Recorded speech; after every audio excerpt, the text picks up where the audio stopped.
En el nombre del Padre, y del Hijo, y del Espíritu Santo. Señor, abre mis labios.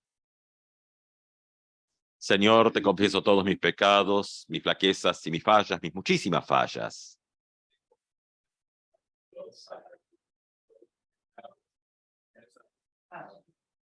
Señor,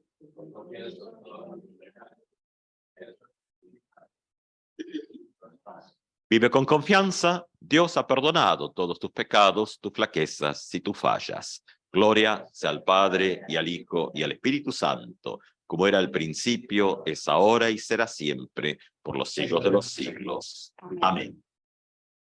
Y escuchamos la lectura que en este domingo de Pentecostés, bueno, no será la lectura del Evangelio del día, que suele ser una lectura del Evangelio según San Juan, pero vamos a leer entonces del libro de los Hechos, en el capítulo 2, el relato más bien de tradición de Lucas, en el capítulo 2 del libro de los Hechos.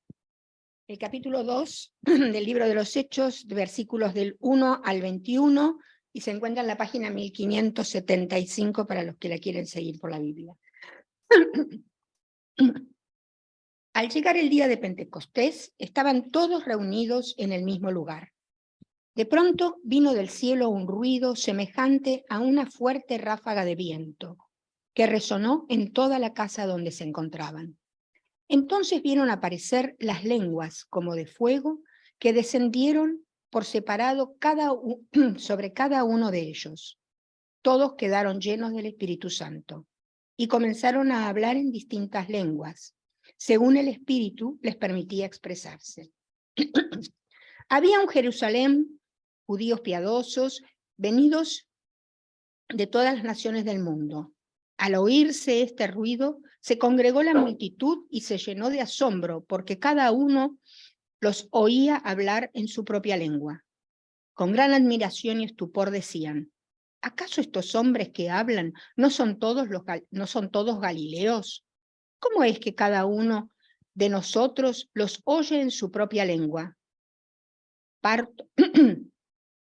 Partos, medos y elamitas, los que habitan en la Mesopotamia o en la misma Judea, en Capadocia, en el Ponto y en Asia Menor, en Frígida y Panfilia, en Egipto, en la Libia, Cirenaica, los peregrinos de Roma, judíos y prosélitos cretenses y árabes, todos los oímos proclamar en nuestras lenguas las maravillas de Dios.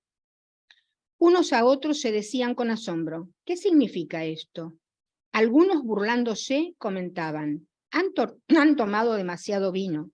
Entonces Pedro, poniéndose de pie, con los 11 levantó la voz y dijo: hombres de Judea y todos los que habitan en Jerusalén, presten atención, porque voy a explicarles lo que ha sucedido. Estos hombres no están ebrios, como ustedes suponen, ya que no son más que las 9 de la mañana, sino que se está cumpliendo lo que dijo el profeta Joel. En los últimos días, dice el Señor, derramaré mi espíritu sobre todos los hombres y profetizarán sus hijos y sus hijas, los jóvenes verán visiones y los ancianos tendrán sueños proféticos. Más aún, derramaré mi espíritu sobre los servidores y servidoras, y ellos profetizarán. Haré prodigios arriba en el cielo y signos abajo en la tierra. Verán sangre, fuego y columnas de humo. El sol se convertirá en tinieblas y la luna en sangre, antes que llegue el día del Señor. Día grande y glorioso, y todo el que invoque el nombre del Señor se salvará. Palabra. Te alabamos, Señor. Gracias, paz a ustedes, de Dios, nuestro Padre, de su Hijo Jesucristo. Amén. Domingo de Pentecostés. De pronto, en nuestro calendario litúrgico, un domingo de fiesta, que a veces, bueno, no está tan marcado en cuanto a las celebraciones concretas, porque no lo tenemos tan incorporado, pero es de pronto el domingo donde la comunidad de fe, la iglesia, celebra justamente la presencia derramada, de alguna manera, en las promesas, el Espíritu. Y no nos vamos a meter en la cuestión de trinitaria, porque eso lo tenemos como para tener dentro de nuestro entretenimiento para el próximo domingo, el domingo de la Santísima Trinidad, que ya es una cuestión de cómo la propia iglesia en el camino tuvo que ir de alguna manera buscando una comprensión de cómo, de alguna manera, podríamos decir, Dios se manifiesta y, bueno, y cómo articulamos con esto, ¿no? Cómo también participamos nosotras y nosotras de esto. Ahora, el relato de hoy, que no es justamente el de un evangelio, como tradicionalmente leemos los domingos, con esta cuestión de que, bueno, en la celebración dominical se lee el evangelio, y a veces el evangelio lo achicamos a esos 4 relatos de la tradición canónica, que son Mateo, Marcos, Lucas, Juan. Claro, porque fuera de Juan, en los otros relatos, del tema de la presencia y venida del Espíritu, hay alguna pequeña pincelada, pero en realidad nada. Entonces, claro, Juan sí, terminamos leyendo Juan, que es otra tradición. O sea, son distintas miradas de una misma cosa, pero otra. Entonces, bueno, hoy hemos leído una cantidad, 21 versículos creo, de Lucas, como para ese texto casi, que uno diría el texto clásico de Pentecostés, que no está entonces en el relato de lo que generalmente llamamos evangelios, porque bueno, Lucas es una narrativa grande en lo que nosotros hoy en día diríamos 2 tomos. Entonces, uno dice, bueno, pero ¿por qué uno tiene una categoría y otro otra? Bueno, no, uno tendría que poder poner junto y mirarlo, donde a partir de una articulación con nuestro texto del domingo pasado, la Ascensión, entramos a este texto de Pentecostés, que es una fiesta existente, como nuestro texto ya venía diciendo.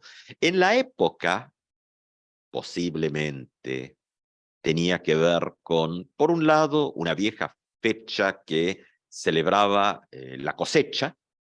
Tengamos en cuenta que nosotros estamos en el hemisferio que vamos entrando al invierno, ¿no? Entonces, por otros lados, bueno, ya hay otro tipo de movimientos dentro de lo que es lo agrario, y también una fecha que recuerda cuestiones relacionadas con la ley. Entonces, una fiesta que para la época posiblemente tenía un acento muy popular, o sea, una fiesta con elementos religiosos, porque también es una época donde lo religioso y la sociedad en general no tiene a veces estas distinciones que hacemos hoy en día, pero que si uno mira en un montón de lados, uno ve cómo están como muy relacionadas estas cosas. Y esto, según al menos el relato que hemos compartido hoy, es una fiesta que atraía una cantidad de gente de muchos lugares. Y la venida del Espíritu, las promesas del Espíritu, discusiones después entre Oriente y Occidente, exactamente cómo es esto, pero lo dejamos para el domingo que viene, trae un tema central aquí que tiene que ver, es interesante, que tiene que ver con la comunicación y habla de la profecía. Bueno, eso también, el problema es que a veces profecía, hoy en día tenemos una idea de que profecía tiene más que ver con la adivinación. Entonces, profecía, a veces, más que en el ámbito eclesiástico, terminamos mirando el horóscopo. Y nada que ver, ¿no? Bueno, nada que ver, está mal decir, o sea, hay. Pero en la tradición bíblica, que la profecía es todo un género y ocupa un lugar central, la profecía tiene que ver con, al contrario de lo que muchas veces pensamos, tiene que ver con cosas muy concretas de la vida en esta tierra, en este mundo, en lo presente. Es decir, la profecía no es una adivinación de tipo esotérica, sino que tiene que ver con conexiones del anuncio de lo que va a venir, porque ciertas cosas o se han hecho o ciertas cosas no se han hecho.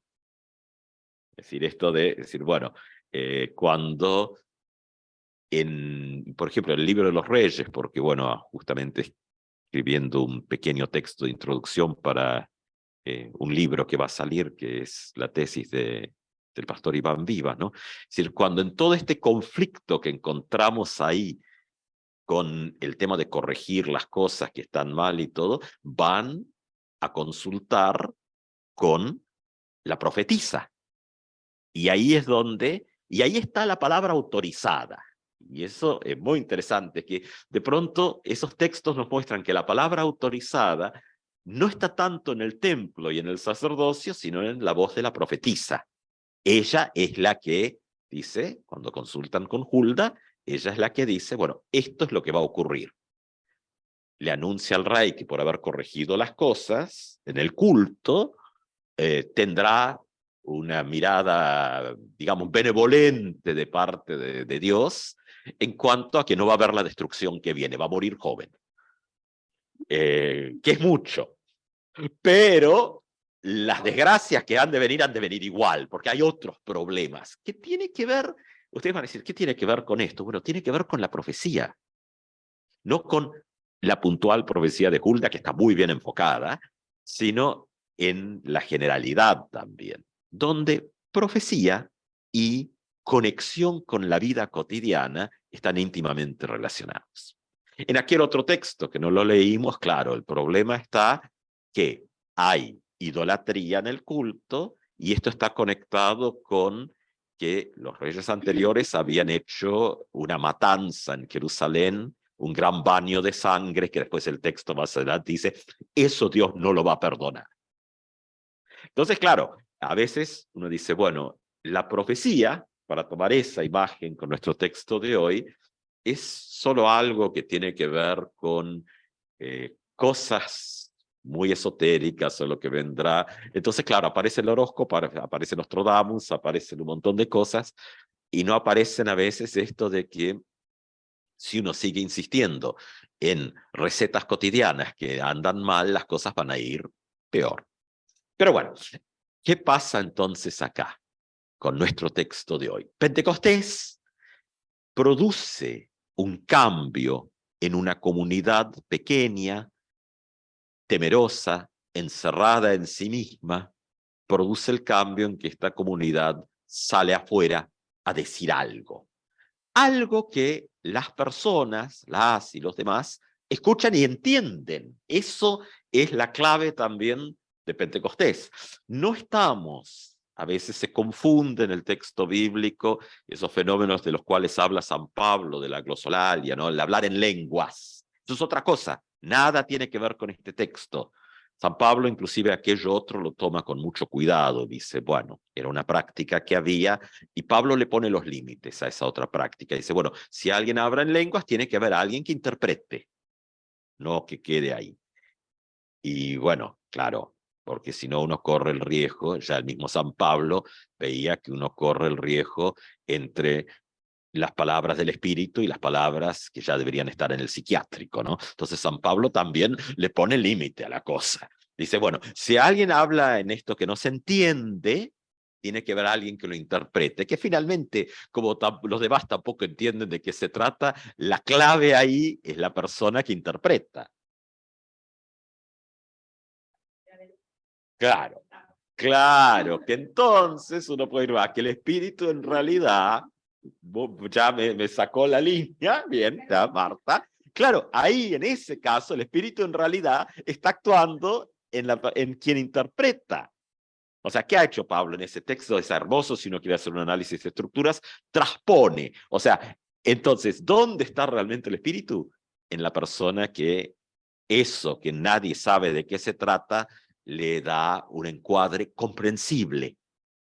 Porque justamente al menos las promesas del Espíritu en el marco de la comunidad de fe, de la comunidad cristiana, tienen que ver con esto. Después, esto no quiere decir que el Espíritu en griego es neutro, en hebreo femenino, así que uno puede imaginar, dejar que la imaginación vuele, que esta cuestión de lo espíritu, la espíritu, como quieran traducirlo, actúa en todos lados.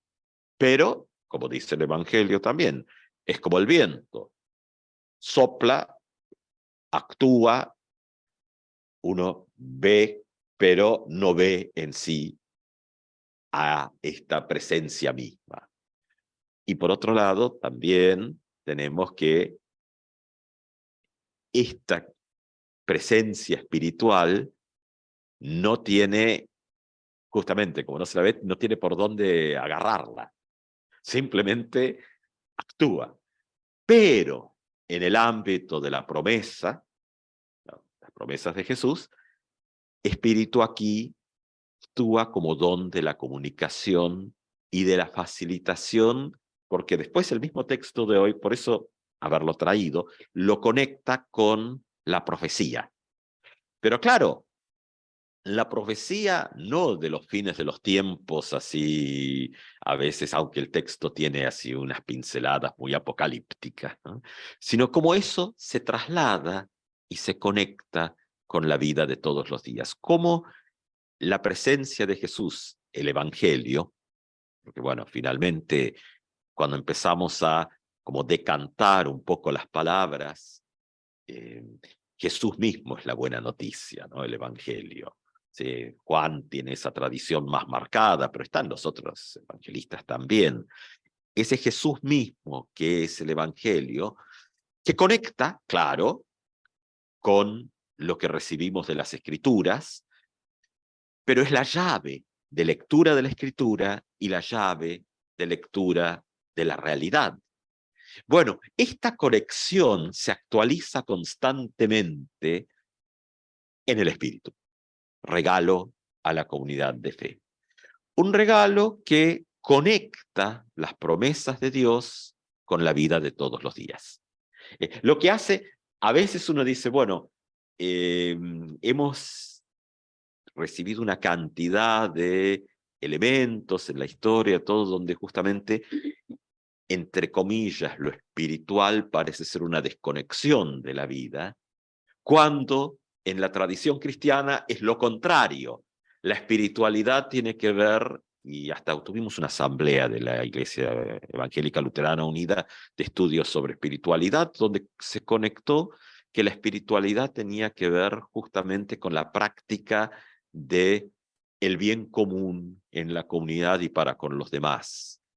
Es decir, como que una buena espiritualidad es una, entre comillas, buena diaconía, porque al final diaconía es la expresión del amor de Dios puesto en común más allá de la propia comunidad. O sea, la comunidad deja de mirarse hacia adentro, este texto, ¿no? Y empieza a decir algo hacia afuera, de manera que esa diversidad amplia de personajes que están aquí lo pudieron entender, entre comillas, digamos, ¿no? En su propia lengua, que va mucho más allá de decir se habla un mismo idioma, que sí, es una cuestión importante, pero inclusive, bueno, quienes se interesan un poco en la lingüística nos van a señalar que lengua y habla no es lo mismo, ¿no? Entonces, ¿qué hay más? Lengua tiene que ver con todo esto de poder entendernos, sí, poder tener en común, esto de poder tener una comunicación y entendernos, porque uno puede tener un montón de palabras que no llegan a nada. Y el hablar una misma lengua es no solo palabras, sino poder tener la conexión con la vida de esa gente, de esas personas. Para la comunidad de fe a veces aparece también, y lo decimos, que la iglesia nace en Pentecostés.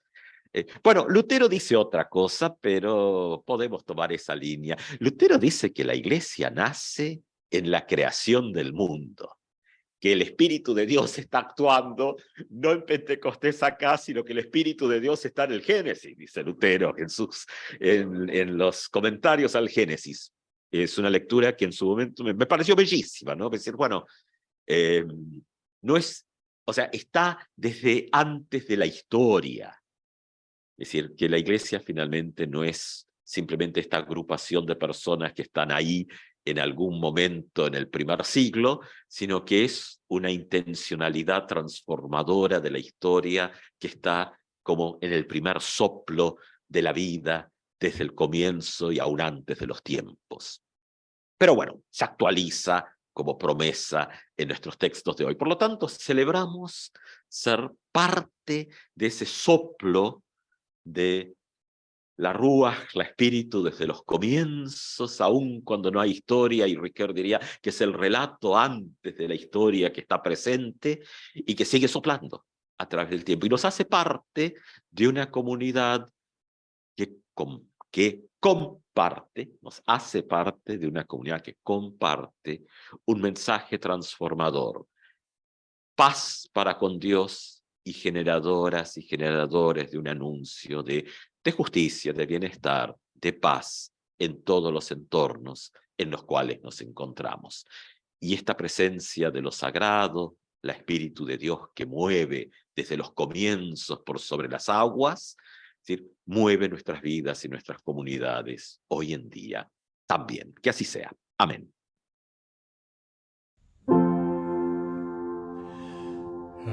Espíritu de Dios, llena mi vida. Espíritu de Dios, llena mi ser. Espíritu de Dios, nunca me dejes. Yo quiero más y más de tu poder. Espíritu de Dios que bautizaste a Pedro, a María, Andrés y Juan, derrama tu poder como aquel día, bautiza con tu fuego celestial. Espíritu de Dios que descendiste allá en Jerusalén, ven otra vez. Tu fuego alentador